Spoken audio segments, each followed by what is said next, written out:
Hey guys, welcome to NWP Project again. I'm Nathan as always. Just want to do a quick update tonight. I know I mentioned a little while ago, I actually did a live today about a lot of my film photography that I'm getting back into. Just want to do a quick live. Just kind of felt like I had to do one tonight, just a little quick abbreviated one. I was on live on YouTube for about an hour and 45, hour and 50 today, which is obviously a little bit too much for most people. I was just kind of sorting out all my film photography gear. I actually got a really good haul of some new equipment over the weekend. Deceased state, able to pick up a whole bunch of stuff. There's a lot of rubbish stuff in there, but there was a few really good things in there. Primarily, which is one thing I'm looking forward to. Big telescope, 400mm lens that's going to fit my Pentax, as well as I can't say it's in the container at the moment. It's a macro lens or a macro lens attachment, so I can stick it on the front of my lenses and do macro photography. So it's super wide, little DEET 0.42 times, nice little fat thing.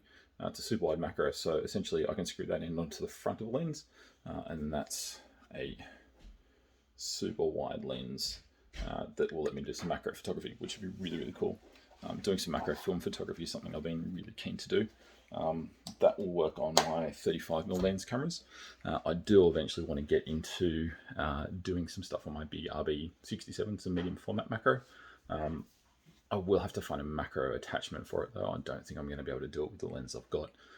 Not proper macro anyway, like super zoomed in, because I got 180mm lens for it. I can use that, but it's not really going to be true macro. It's just going to be normal photography just with a really high zoom. But I actually want to do proper macro photography, which would be pretty cool on the medium format. Obviously with the larger negative, getting a lot of detail in there. But the 35mm is going to be fun to muck around with to start with. Got a bunch of extension tubes and stuff as well, so there's a whole bunch of things I can do with the 35s now with all the new gear that I got. Did pick up a few new cameras as well, which is what I was doing the video about today, running through all the different cameras that I own and the different cameras that I've got. I'll see if I can do a little spin this camera around and I can show you guys. Alrighty, so there is the collection as we stand. So there's little 35s, majority of 35s. Obviously the big RB67, as I said, my big medium format. There is a little Holga there as well that takes the 120 medium format. Otherwise they're all, well, these ones are all 35s, and I've got really old school box brownies. As it turns out, I discovered this afternoon that this one actually has film still in it. I do remember I was thinking about trying to do some stuff in it a while ago, but spool, it doesn't 100%, it doesn't perfectly fit 120 film. So I completely forgot it was in there. It's actually jammed in. I've overexposed the film. I ended up getting it out. I would have overexposed the film, so I've got to get new spindles or something so it works a little bit better. But that's kind of the collection at the moment. My main ones that I am using is the Pentax Spotomatic here. It's the first camera I ever got before, well, that box brownie that has the film in it was actually the first camera I ever got. This is the first functional camera I ever got. So that one, the Spotomatic, the Canon here, as well as my EOS 300 here. It's currently got my macro lens on it, and obviously the big Mamiya are sort of the main film cameras that I'm using at the moment. I am going to run a film through all of these though. This is another little cool one. This one, or the Canon Pixma, are two really cool little point and shoots.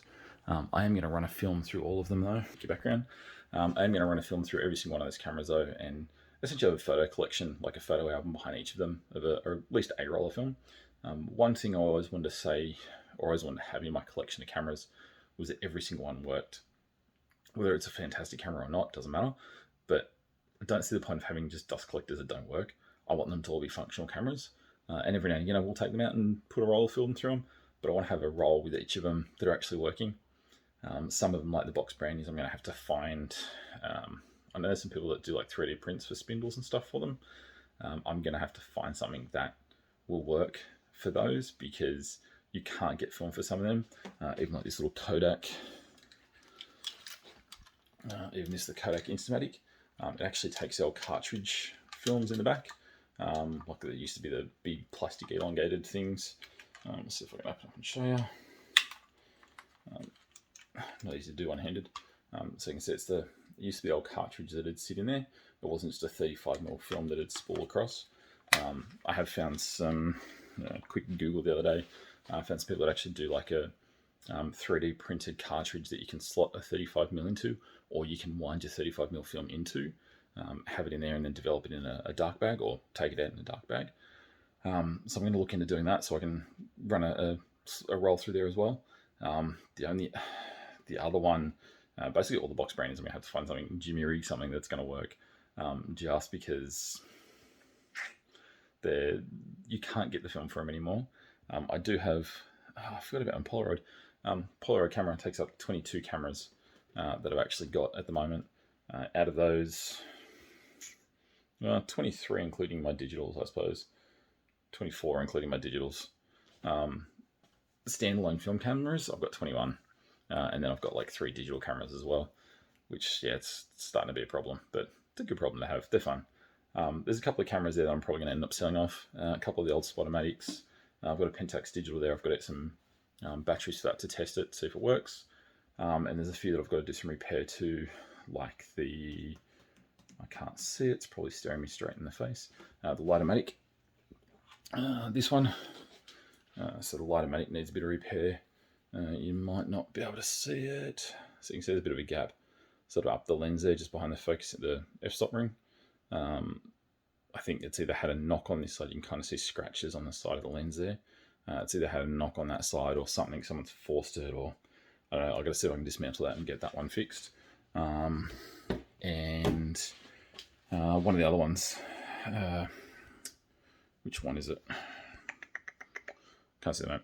One of the other ones needs a little bit of repair as well, just to get it working a bit better. One of my camera lenses is a bit dead, but yeah, I sort of took it all out. I've got to go through my lenses now and have a look, because I have, let's see, it's going to be a little bit dark, but we'll see if we can see in here. There is a whole bunch of lenses in there. There is a whole bunch of little lenses and filters and adapters in there. I've got, oh goodness, more stuff in boxes down there. A whole range of things in there. So yeah, I have lenses and cameras and filters, and not to mention the one still sitting up on the counter here from today. Hey, look whose YouTube channel that is. Bit of a cameo on my own channel. That's kind of funky. Bit of inception going on. So you got a whole bunch of lenses and stuff as well. I'm going to go through and find out what's working, what's not, what I can keep, what I don't need to keep, and get rid of a whole bunch of stuff. I really just want stuff that I'm going to be using, stuff that's going to be functional and work. If it's not 100%, if it's not really fitting in the collection, or like I've got 3 Spotomatic cameras. I don't need 3 Spotomatic cameras. They're exactly the same.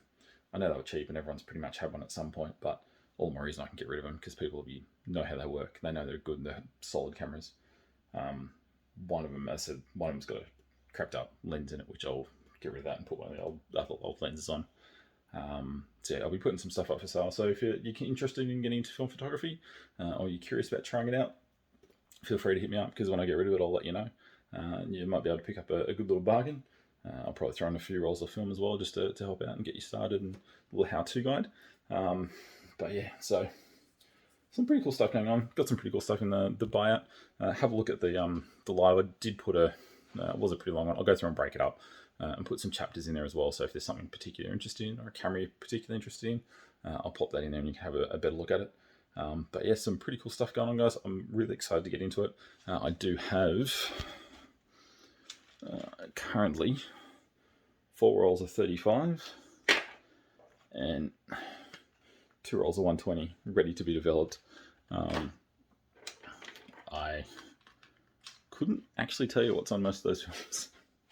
It's been a while since there's some of them been half using cameras, some of them were fully exposed and just sitting in my film bag. So I'm not sure what's in some of them. I do have a roll of 35 and 2 rolls of 120 left there, so I'm going to put them through probably the RB67. I might put some through the Holga as well. If we're looking at having some good weather for a weekend or something, I'll take the Holga out and do like a proper photo. The last I put a roll through it before. I do have photos for it, but it was kind of a muck around. I wasn't sure what I was doing with it. It was just sort of whatever. I'll actually take it out and try and do some decent art photography with it, just some fun stuff, and then obviously put one through the Mamiya as well. I have got quite a few through the Mamiya, so I know the 2 rolls there would be from the Mamiya. Pretty sure from my sister-in-law's wedding. So some sort of scenery shots and stuff like that, just some muck around ones when we went up there. We sort of scoped it out beforehand, just to kind of check it out and have a look at what was around and get some, specifically to get some shots for the weekend. So I'll get those developed. Yeah, I'm not sure what I'm going to put the 35 through yet. Probably one of the new cameras. We'll see how it goes. I might actually hook it up with the Spotomatic and start mucking around with some of the macro and stuff like that.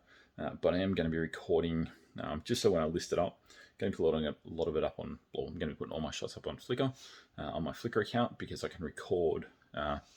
It's a really easy way of viewing all the settings and what was used in films. And excuse the half-naked model in the background. She's my test dummy for a lot of stuff. Doesn't everyone need a half-naked mannequin laying around in their lounge room, or in their study, office, whatever? I'm actually going to be recording everything I do on all my films. So each shot I'm going to record the settings, I'm going to record the camera, I'm going to record, it's obviously going to be what the camera's out of, but the lens, the settings, the weather conditions, everything like that. So shot by shot, I know what it is, and then when I load it up into things like Flickr and Instagram or wherever, when you're in social medias, I'll actually have in the comments or in the description exactly what I used for it. So you know what I used, how it was developed, what lens I used, what macros I used, what, everything about how the shot was taken, for my own purpose as well. So I know what worked, know what didn't, know what to replicate, but also so you guys know as well, just out of interest, so you know what gear I'm using and what lens I'm using and what I'm trying out and what's working and what's not. So stay tuned, guys, because there's pretty cool stuff coming. I'm really looking excited, really looking forward to getting these off this week and getting them developed. Probably going to send them at this stage. I'm sending them into Rewind Photo Lab in Sydney. I've had stuff developed through them before, really, really good. I'll just get them developed and get the negatives back, and then I will view them and scan them. I've got, at the moment, under that purple towel, is my Epson series scanner. So that's a high quality professional photo scanner. So I will get the films developed. I will eventually be developing them on myself, but just at the moment, while I'm still getting things set up, I'll get them developed, get the negs back, and then I will scan them all in myself and put them up so you guys can see them. I will obviously take a photo or take videos of me doing that as well. Probably do a live, and then I'll cut it down just so you guys can see the process I take to develop it, and obviously relearning it myself because it's been a while. Yeah, so stay tuned, guys. There's some pretty cool stuff coming out. Talk to you soon.